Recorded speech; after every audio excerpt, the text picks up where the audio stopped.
Learning Activity 1 Evidence Interview Question: What is your name? My name is Karen.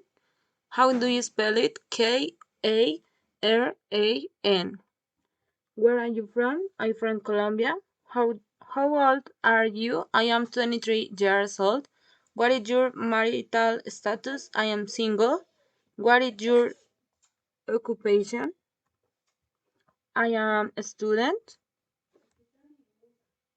Where do you live? I live in Bogota.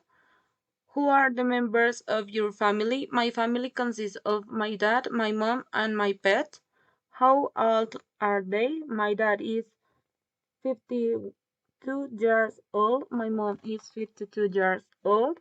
What are their occupations? My dad is floor dispatcher and my mom is drugstore saleswoman. Who is your best friend? My best friend is Alejandro. He is very funny and very friendly. Thank you.